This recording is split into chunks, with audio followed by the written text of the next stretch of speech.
ચાલો આપણે છેલ્લે પ્રશ્ન નંબર 41 સુધી કરી ગયા છે. પ્રશ્ન નંબર 42 થી શરૂઆત કરીએ. અવાજ સંભળાય છે ને?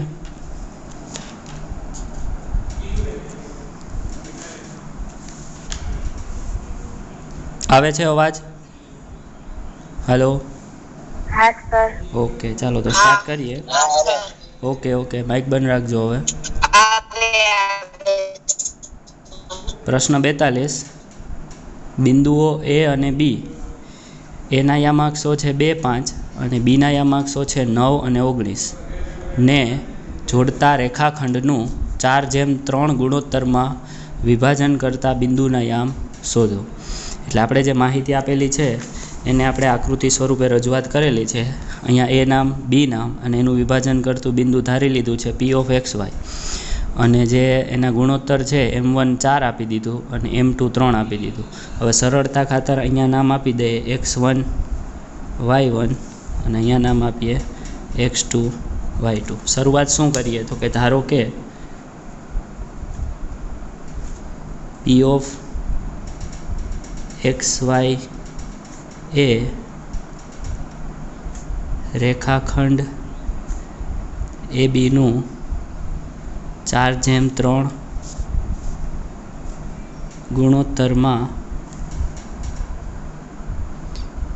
વિભાજન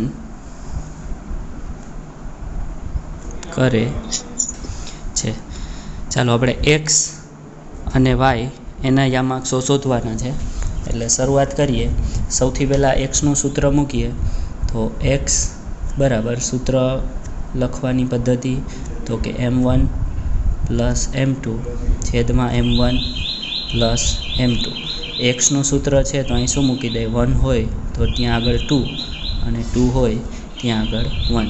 તો x બરાબર, હવે આની અંદર વેલ્યુ મૂકીએ M1 x2 plus M2 x1. ચાલો M1 મૂકીએ. M1 બરાબર અહીં કેટલા આપેલા છે? 4. x2 બરાબર છે 9. M2 બરાબર છે 3 અને x1 બરાબર છે 2 અને છેદમાં M1 પ્લસ M2 એટલે 4 પ્લસ 3 તો x બરાબર 9 4 36 પ્લસ 3 2 6 છેદમાં 4 ને 3 7. તો x બરાબર 36 પ્લસ 6 કરીએ એટલે કેટલા થશે? 42 છેદમાં 7. ભાગાકાર કરીએ તો 7 6 42, 7 7 કેન્સલ. x બરાબર શું જવાબ આવ્યો? 6. આવી રીતે yનું સૂત્ર મૂકી અને એના યામાક્ષો મેળવીએ તો yનું સૂત્ર શું થશે? આ જ રીતે y બરાબર M1 M2 છેદની અંદર M1 પ્લસ M2. y છે એટલે સૂત્રમાં 1 હોય ત્યાં 2 અને 2 હોય ત્યાં 1. તો y બરાબર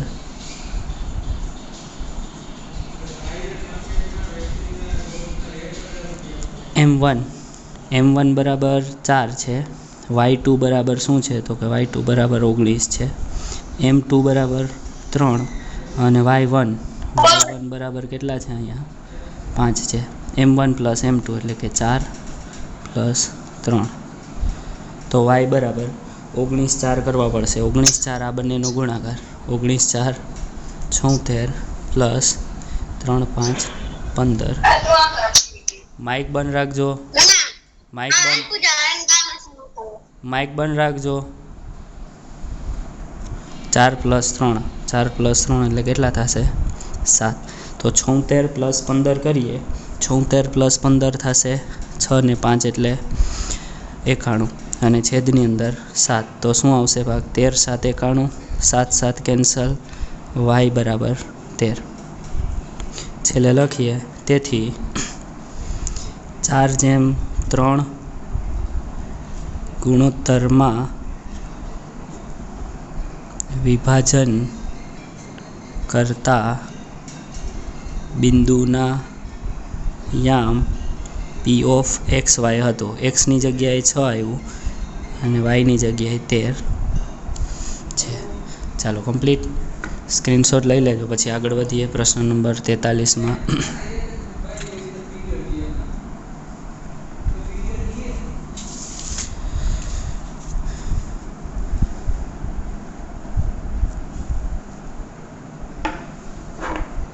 ચાલો, પ્રશ્ન નંબર 43 શું છે તો કે 10 સેમી ત્રિજ્યાવાળા વર્તુળની જીવા કેન્દ્ર આગળ કાટખૂણો બનાવે છે. તેને અનુરૂપ લઘુ વૃત્તખંડ અને ગુરુ વૃત્તાંશનું ક્ષેત્રફળ શોધો. ચાલો, અહીંયા પ્રશ્નની અંદર જોઈ શકો તમારી આગળ તમારી સામે પ્રશ્ન છે અને આકૃતિ આપણે અહીં બનાવેલી છે. સૌથી પહેલાં છાંયાંકિત પ્રદેશ છે એને શું કહેવાય? લઘુ વૃત્તખંડ. તો લઘુ વૃત્તખંડ કઈ રીતે મળે? તો કે લઘુ વૃત્તખંડ છે એ આપણને બે પદ્ધતિથી મળશે. પહેલી પદ્ધતિ શું? તો કે એક તો આખા વર્તુળનું ક્ષેત્રફળ શોધી લઈએ, બરાબર, અને એમાંથી ગુરુ વૃત્તખંડ બાદ કરી નાખીએ, આ ઉપરનો આ બધો ભાગ બાદ કરી નાખીએ તો લઘુ વૃત્તખંડ મળે.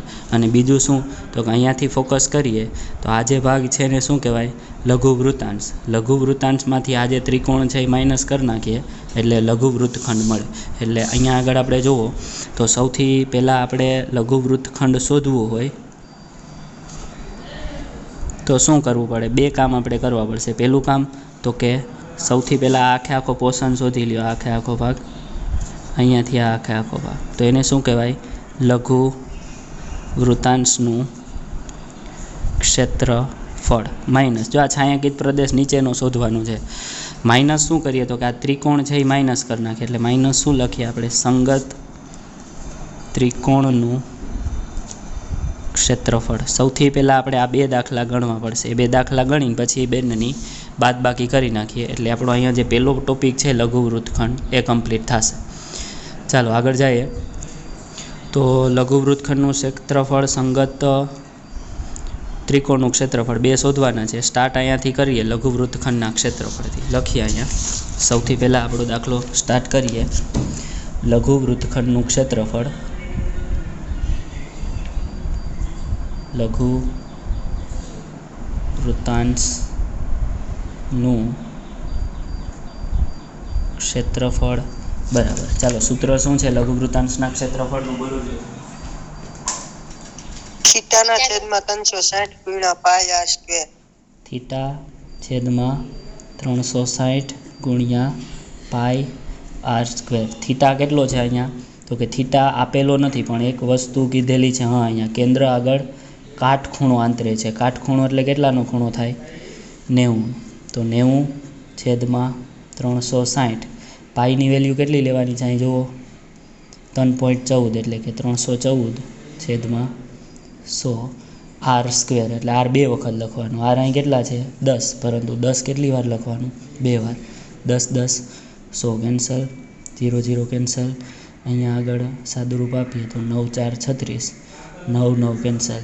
4ના હજી ભાગ પડીએ, 2 2 4. અને અહીંયા આપણને ખ્યાલ છે 157 ગુણ્યા 2 કરશું 314 આવશે. તો 2 2 પણ કેન્સલ. તો ફાઇનલ આન્સર આપણી આગળ કેટલો આવ્યો? 157 છેદમાં 2. પાછળ એકમ લખી નાખીએ સેમી સ્ક્વેર. આનો ભાગાકાર કરવાની જરૂર નથી, કારણ કે ભાગાકાર કરશું તો આપણે બાદબાકી, કારણ કે આ ફાઇનલ આન્સર નથી. ફાઇનલ આન્સર શું છે? આ આપણે શોધવાનું છે. અત્યારે અહીંયા આ જવાબ અહીંયા મૂકી દઈશું માઇનસ, તો કે હવે સંગત ત્રિકોણનું ક્ષેત્રફળ શોધશું. એટલે પછી બેયનો જે જવાબ આવે, ફાઇનલ આન્સર આવે એનો ભાગાકાર કરશું. અત્યારે ભાગાકારની પ્રોસેસ કરશું તો 3 ભાગાકાર આપણે કરવા પડશે, આપણો ટાઈમ વેસ્ટ થશે. એટલે આ જવાબ અત્યારે એટલો રાખી દઈએ. હવે આગળ દાખલો ગણવા માટે આગલો આપણો ટોપિક કયો છે? તો કે સંગત ત્રિકોણનું ક્ષેત્રફળ શોધવાનું છે. ચાલો, સંગત ત્રિકોણના ક્ષેત્રફળનું સૂત્ર, ખાલી ત્રિકોણનું ક્ષેત્રફળ લખીએ તો પણ ચાલે. સંગત ત્રિકોણનું ક્ષેત્રફળ, બરાબર. ચાલો, ત્રિકોણના ક્ષેત્રફળનું સૂત્ર બોલો. આ ત્રિકોણ શોધવાનું છે અહીંયા, બોલો જોઈએ. 1/2 બસ. માઇક બંધ રાખજો. જવાબ દઈને માઇક બંધ કરી દેજો. ઓકે, માઇક બંધ કરી દો. સરસ. 1/2 પાયો શું છે આપણી આગળ? તો કે અહીંયા જે કાટકોણ ત્રિકોણ જોજો વ્યવસ્થિત, અલગથી આપણે આકૃતિ દોરવી હોય તો ખાસ ધ્યાન રાખજો. આ કાટકોણ ત્રિકોણ છે, તો કાટકોણ ત્રિકોણની સામેનો ખૂણો હોય એને શું કહેવાય? કર્ણો કહેવાય. તો આ પાયો અને વેધમાં આ ભાગ ક્યાંય આવતો નથી. આને તમે શું કહી શકો? પાયો કહી શકો અને આને વેધ. તો આ જે પાયો ને વેધ છે એ વર્તુળના સંદર્ભમાં શું છે? બંને ત્રિજ્યાઓ છે. અને ત્રિજ્યાઓનું માપ આપણને કેટલું આપેલું છે? 10 સેમી. એટલે પાયો આપણો છે 10 અને વેધ પણ છે 10. તો હવે જો અહીંયા છેદમાં 2 ઉડાડવા જશું કે એમને રાખશું? છેદમાંથી 2 કાઢી નાખીએ કે રાખીએ 5 2 10 કરીને? તો કે આપણે નહીં કાઢીએ. કારણ કે અગાઉ જે બાદબાકી કરવાની છે જેની સાથે એના છેદમાં 2 છે. એટલે અહીં ભાગાકારમાં ખોટી ઉતાવળ નહીં કરવાની. છેદમાં 2 ભલે એમને પડ્યા હોય. અંશની અંદર શું આવ્યું? 10 10 100. પાછળ એકમ લખી નાખીએ સેમી સ્ક્વેર. હવે આપણે જે દાખલો ગણવા માટે જે મટીરિયલ જોતું એ મટીરિયલ મળી ગયું. આપણે પ્રશ્ન પૂછેલો હતો લઘુવૃત્ત ખંડ, એના માટે આ 2 જવાબ જોતા હતા. એ બંને જવાબ તૈયાર છે. તો હવે આ ફોર્મ્યુલા આપણે આપણા જવાબની અંદર મૂકી દઈએ. લઘુ વૃત્ત ખંડનું ક્ષેત્રફળ બરાબર લઘુ વૃત્તાંશનું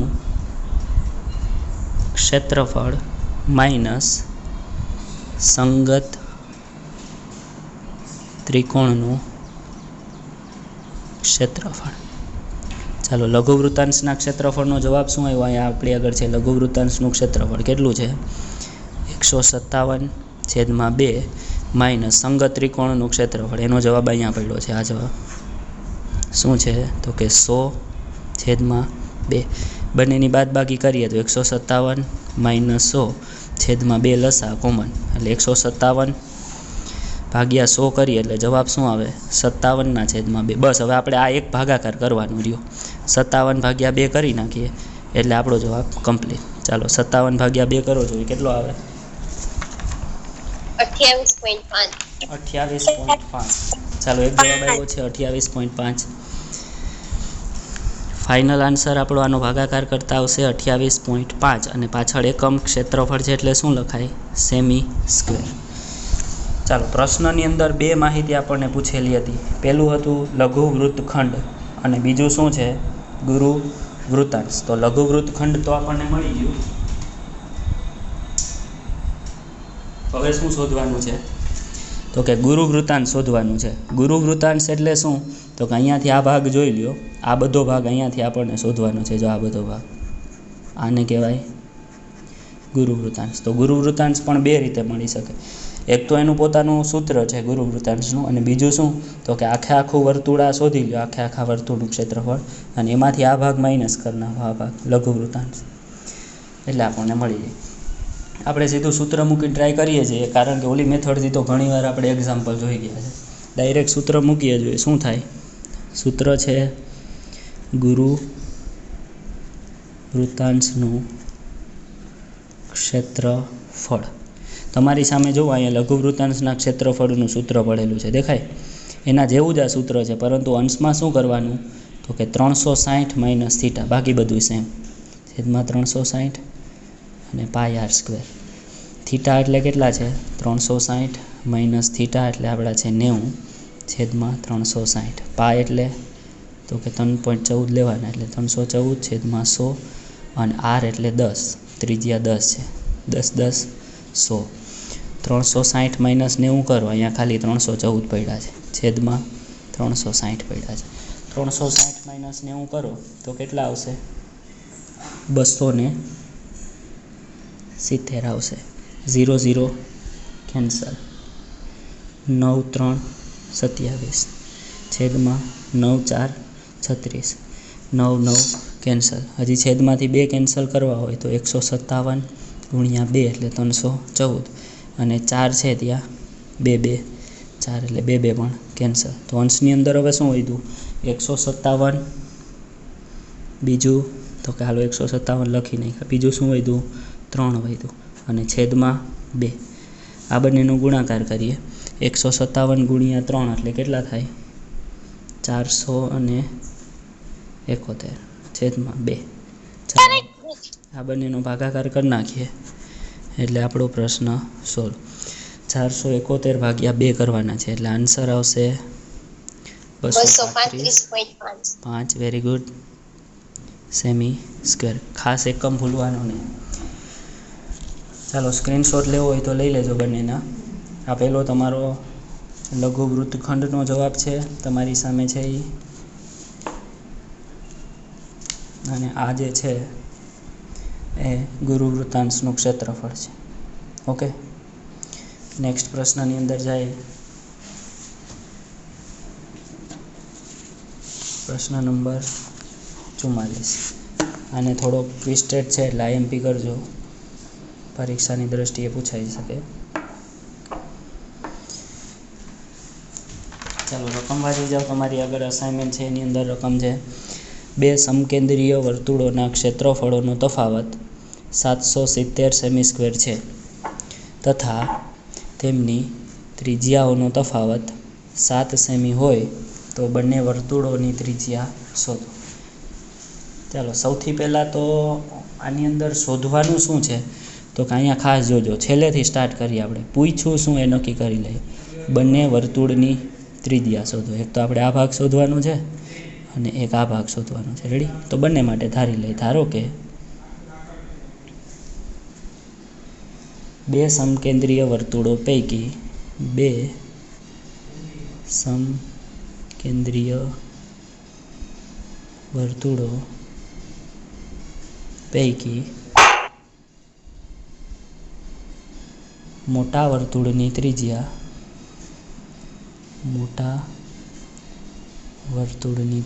ચાલો મોટા વર્તુળની ત્રિજ્યા છે ને 1 નંબર આપી, R1.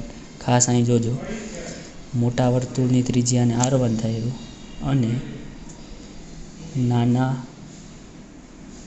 વર્તુળની ત્રિજ્યા R2 સેમી છે. બીજું શું ધારેલું છે કે નાના વર્તુળની ત્રિજ્યા. પ્રશ્નની અંદર જે માહિતી પૂછેલી હતી એને આપણે ધારી લીધું. હવે જ્યાં પણ ઉલ્લેખ આવે ત્યાં આપણે એક આ વસ્તુ ખાસ રાખશું. હવે મોટું વર્તુળ નાનું વર્તુળ ત્રિજ્યા એમ યાદ નહીં રાખીએ, R1 R2નો ઉપયોગ કરશું. જ્યાં મોટા વર્તુળની ત્રિજ્યા જોતી હશે ત્યાં R1 લખશું અને નાના વર્તુળની હશે ત્યાં R2 લખશું. ચાલો અહીં જુઓ. અને હજી એક બે માહિતી આપેલી છે, બંને માહિતી વારાફરતી વાપરશું એટલે જવાબ સુધી પહોંચી જશું. અહીંયા દેખાય છે આ માહિતી, ત્રિજ્યાઓનો તફાવત કેટલો છે? 7 સેમી. તો આપણે લખીએ અહીં ત્રિજ્યાઓનો તફાવત 7 સેમી આપેલ છે. એટલે કે તફાવત એટલે શું? તો કે મોટામાંથી નાનું બાદ કરો એને તફાવત કહેવાય. તો મોટી ત્રિજ્યા શું છે આપણી? R1. એમાંથી નાની ત્રિજ્યા R2 બાદ કરો એટલે આપણને શું મળે? તફાવત એનો 7 મળે. આને નામ આપીએ ઇક્વેશન નંબર 1. હવે હજી એક પ્રશ્નની અંદર માહિતી આપેલી છે, બે સમકેન્દ્રીય વર્તુળોના ક્ષેત્રફળનો તફાવત 770 છે. તો અહીંયા લખીએ, આ જે માહિતી લખેલી છે એવી જ રીતે લખીએ. બે વર્તુળોના ક્ષેત્રફળોનો તફાવત બરાબર, ચાલો તફાવત રકમમાં કેટલો આપ્યો એટલે અહીં 770 મૂકી દો. હવે બેયના સૂત્ર લખવાના. પહેલાં મોટા વર્તુળનું સૂત્ર લખીએ, એમાંથી નાના વર્તુળનું. હવે આપણને ખ્યાલ છે વર્તુળના ક્ષેત્રફળનું સૂત્ર શું? તો કે πr². મોટામાંથી નાનું બાદ કરવાનું, પણ નાનાનું સૂત્ર શું હોય? πr². હવે કન્ફ્યુઝન ન થાય, અમુકને અહીંયા જ કન્ફ્યુઝન થાય કે πr² કેન્સલ, આગળ દાખલો વધારવો કેમ ખબર ન પડે. એટલે આ જે છે એ મોટું વર્તુળ છે એટલે એની ત્રિજ્યાને નામ આપીએ 1. આ બીજું છે એટલે એની ત્રિજ્યાને નામ આપીએ 2. બેમાંથી કોમન શું નીકળે? તો કે π. તો બ્રેકેટમાં વધે શું? R1² minus R2². ચાલો ધીરે ધીરે આગળ વધીએ. 770 બરાબર પાઈની વેલ્યુ મૂકવી હોય તો મૂકી દઈએ. ક્યાંય કીધેલું છે કાંઈ માહિતી આપેલી નથી એટલે શું મુકાય? 22/7. અને અહીંયા આગળ ખાસ જોજો. હવે નિત્યસમ તમને દેખાશે R1² માઇનસ R2² એટલે કે A² માઇનસ B² વાળો નિત્યસમ છે. એકવાર બેનો સરવાળો, એકવાર બેની બાદબાકી. આ નિત્યસમ ખ્યાલ હશે બધાને. આવું નિત્યસમ છે આપણી આગળ. જો અહીંયા શું આપેલું છે? r1² માઇનસ r2² એટલે આ નિત્યસમ છે a² માઇનસ b² એટલે કે એકવાર બેયનો સરવાળો એકવાર બેયની બાદબાકી. યાદ આવી ગયો છે નિત્યસમ તમને? એટલે એ નિત્યસમ આપણે અહીં લખી નાખીએ. લખવું હોય તો કઈ રીતે લખાય? એકવાર આપણે સરવાળો લઈએ અને એકવાર આપણે બાદબાકી લઈએ. ચાલો 770 22/7 આગળ r1 પ્લસ r2. અહીંયા ખાસ જોજો, અહીંયા શું છે? r1 minus r2. સમીકરણ 1માં જાઓ તો ત્યાં પણ શું છે? r1 minus r2. એટલે r1 માઇનસ r2ની જગ્યાએ કિંમત મૂકવી હોય તો શું મુકાય? 7. કમ્પ્લીટ. 7 મૂકી દીધા છે. હવે એ 7 ત્યાંથી કેન્સલ કરી નાખવા હોય તો કેન્સલ પણ થઈ શકશે, અને બરાબરની બીજી બાજુ લઈ જવા હોય તો પણ લઈ જઈ શકીએ. ચાલો 7 અહીંયાથી ઉડાડવા હોય તો ઉડાડી નાખીએ તો વધે શું? 22 r1 પ્લસ r2 અને સામેની બાજુ છે 770. એટલે r1 પ્લસ r2 બરાબર જોતું હોય તો 22ને ગુણાકારમાં છે, આ બાજુ આવે તો ભાગાકારમાં. આપણે જાણીએ છીએ 11 × 7 એટલે 77. પાછળ 0 મૂકી દે એટલે થઈ ગયું 11 2 22. 11 cancel. r1 very good. r1 plus r2 એટલે વધ્યું શું તમારી આગળ? 70/2. 70/2 r1 પ્લસ r2 બરાબર 70/2 એટલે કેટલા થાય? 35. એટલે આ છે ઇક્વેશન નંબર 2. ખાસ હવે ધ્યાન રાખજો, તમારી આગળ 2 સમીકરણ તૈયાર છે. એ 2 સમીકરણને આપણે અલગથી લખીએ એટલે તમને ખ્યાલ આવશે કે આગળ કેમ વધવું. સમીકરણ 1 જો અહીંથી જોઈને લખી નાખીએ. શું છે? r1 માઇનસ r2 બરાબર 7. આ છે સમીકરણ 1. સમીકરણ 2 છેલ્લે અહીંયા તમને મળેલું છે, જોઈ લો શું મળેલું છે? r1 પ્લસ r2 બરાબર 35. તો એને આની બાજુ મૂકીએ એટલે ખ્યાલ આવે આગળ દાખલો કઈ રીતે ગણવો.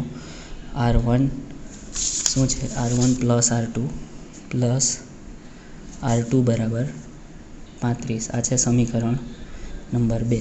હવે અહીંયાથી તમારે ડાયરેક્ટ લખવું હોય કે સમીકરણ 1 અને 2 પરથી r1 બરાબર એટલા અને r2 બરાબર એટલા એમ લખવું હોય તો પણ વાંધો નહીં. અને અહીંયાથી કઈ પદ્ધતિ એપ્લાય થશે? લોપની રીત એ એપ્લાય કરવી હોય તો પણ તમે કરી શકો. લોપની રીત એપ્લાય કરવી હોય તો શું કરવું પડે? તો કે r1 માઇનસ r2 બરાબર 7 લોપ કરીએ છીએ અહીં લખવાનું સમીકરણ 1 અને 2નો લોપ કરતા. ચાલો r1 પ્લસ r2 બરાબર 35. નિશાની બદલાવાની જરૂર જણાતી નથી. r2 માઇનસ છે, r2 પ્લસ છે, કેન્સલ. તો r1 કેટલી વાર થઈ ગયા? 2 વાર. 35માં 7 એડ કરો. 35માં 7 એડ કરો એટલે કેટલા થાય? 42. તો r1 બરાબર 42/2. તો r1 બરાબર 42/2 એટલે 21×2 42. એટલે જે મોટું વર્તુળ હતું એની ત્રિજ્યા કેટલી મળી? 21. હવે નાના વર્તુળની ત્રિજ્યા શોધવાની છે તો તમારી આગળ 2 ઇક્વેશન છે. પહેલી ઇક્વેશન અને બીજી ઇક્વેશન. એમાં બેમાંથી કોઈ પણ ઇક્વેશનમાં r1ની વેલ્યુ મૂકી દેશો એટલે તમને r2ની વેલ્યુ મળશે. ચાલો ક્યાં મૂકવી છે? તો કે સમીકરણ આપણે ક્યાં મૂકશું? 2માં મૂકીએ, 1માં મૂકીએ. સમીકરણ 1માં r1ની કિંમત મૂકતા. ચાલો સમીકરણ 1 લખી નાખીએ. r1 માઇનસ r2 બરાબર 7. તો r1 બરાબર 21 છે, માઇનસ r2 એમને 7 પણ એમને. અહીંયા આ પ્લસ છે, બરાબરની બીજી બાજુ જાય તો માઇનસ. તો માઇનસ r2 બરાબર 21 માઇનસ 7 કરો એટલે કેટલા મળે આપણને? 14. પણ કેવા? મોટા પદની નિશાની એટલે માઇનસ. તો બે બાજુથી માઇનસ કાઢો તો r2 બરાબર કેટલા મળ્યા? 14 સેમી. ખાસ જોઈ લેજો, અહીંયા બે જવાબ આપણે આવી ગયા છે. પ્રશ્નની અંદર શું પૂછેલું હતું ફરીથી અહીં એકવાર ચેક કરીએ. બંને અહીંયા જોઈ શકો તમે, બંને વર્તુળની ત્રિજ્યા શોધો. તો પહેલા વર્તુળની ત્રિજ્યા r1 ધારેલી હતી મોટાની, એનો જવાબ આવેલો છે 21. અને બીજા વર્તુળની ત્રિજ્યા ધારેલી હતી r2 નાના વર્તુળની, એનો જવાબ આવેલો છે 14. ચાલો સ્ક્રીનશોટ લેવો હોય તો લઈ લેજો, પછી આગળ વધીએ.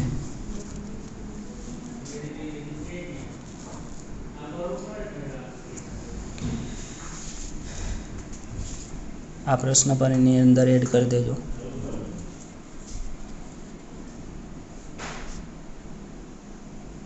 ચાલો પ્રશ્ન નંબર 45. પ્રોબ્લેમ હોય તો પૂછજો વચ્ચે, ના સમજાતું હોય કે બીજો કોઈ પ્રશ્ન હોય તો કહેજો. ચાલો એના પછી 45મો પ્રશ્ન. રકમ શું છે તો કે સરખી રીતે ચીપેલા 52 પત્તાના ઢગમાંથી એક પત્તું યાદચ્છિક રીતે પસંદ કરવામાં આવે છે. પસંદ કરેલ પત્તા અંગે નીચેની સંભાવનાઓ શોધો. હવે હું અહીં સૂત્ર મૂકતો નથી, ડાયરેક્ટ આપણે એક્ઝામ્પલ લઈએ. પી ઓફ એ બરાબર 52 પત્તામાંથી સિલેક્ટ કરવાનું એટલે છેદમાં 52. અહીંયા અલગથી લખીએ ઘટનાના પરિણામ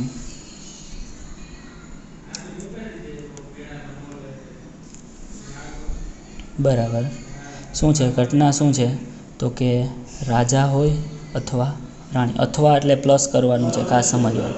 ઓપ્શન નથી કાં રાજા લ્યો કાં રાણી લ્યો, બે ગણવાનું. તો 52 પત્તામાં કુલ રાજા કેટલા હોય 4, પ્લસ રાણી પણ કેટલી હોય 4, એટલે 4 + 4 કેટલા થાય 8. એટલે ઘટનાના પરિણામ ત્યાં 8/52. 8/52 એને ભાગ ઉડાડવો હોય તો શું થાય 4 2 8 અને 13 4 52, 4 4 કેન્સલ, એટલે જવાબ આવશે 2/13. એના પછી એની જ અંદર શું પ્રશ્ન પૂછેલો છે, તે પત્તું લાલ રંગનો એકો હોય. તે પત્તું લાલ રંગનો એકો હોય તો સૂત્ર મૂકી દઈએ. પી ઓફ બી બરાબર છેદની અંદર તો 52 જ રહેશે. હવે લાલ રંગનો એકો એટલે અહીંયા આપણે લખવું હોય તો લખીએ ઘટનાના પરિણામ બરાબર લાલ રંગનો એકો. કુલ એકા કેટલા હોય 4, બરાબર. એના પાછા ભાગ પડે 4માંથી, બરાબર. 2 કાળા રંગના હોય અને 2 એકા લાલ રંગના હોય. આપણે અહીં લાલ સિલેક્ટ કરવાનું છે એટલે આપણે ઘટનાના પરિણામમાં શું લખશું 2 ભાગાકાર 26 2 52, 2 કેન્સલ, એટલે ફાઇનલ આન્સર આવ્યો 1/26. અને ત્યારબાદ ઘટના સી, એટલે કે સૂત્ર લખતો નથી, સૂત્ર તમે લખી નાખજો. તે પત્તું મુખ મુદ્રાવાળું ન હોય. હવે જે ગમે તે કન્ડિશન હોય 52 પત્તામાંથી સિલેક્ટ કરવાનું એટલે છેદમાં તો 52 લખી નાખ્યા. હવે ઘટનાના પરિણામ અહીં લખીએ. ઘટનાના પરિણામ બરાબર મુખ મુદ્રાવાળું પત્તું ન હોય.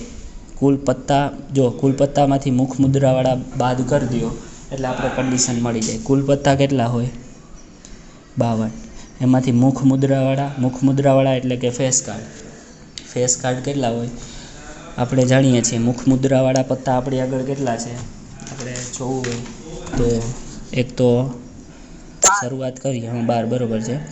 એક તો રાજા બરાબર, પછી રાણી, પછી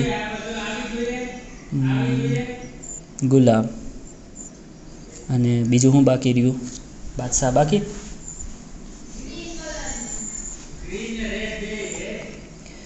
હવે શું આ 4 બાકી શું રહી છે, રાજાના કેટલા પત્તા હોય 4, રાણીના કેટલા પત્તા હોય 4, ગુલામના કેટલા હોય પત્તા 4. હવે આ બધા જોઈ લ્યો, રાજા 4 હોય, રાણી 4 હોય ને ગુલામ પણ 4 હોય, એટલે ટોટલ કેટલો થશે 4 1 4 4 2 8 અને 4 3 12. આ બધા પત્તા છે, આ પત્તાને શું કહેવાય મુખ મુદ્રાવાળા પત્તા. એનો મતલબ એવો કે આ બધા પત્તાની અંદર ફેસ દોરેલા હોય. રાજા હોય તો રાજાનું ચિત્ર હોય, રાણીનું પત્તું એટલે એમાં રાણીનું ચિત્ર હોય, ને ગુલામ એટલે એની અંદર ગુલામનું ચિત્ર હોય. એવા પત્તા કેટલા થયા 12. આ પત્તા આપણે સિલેક્ટ કરવાના નથી. મુખ મુદ્રાવાળું પત્તું ન હોય, ઉતાવળ ન કરતા, એટલે આ બાદ કરવા પડશે.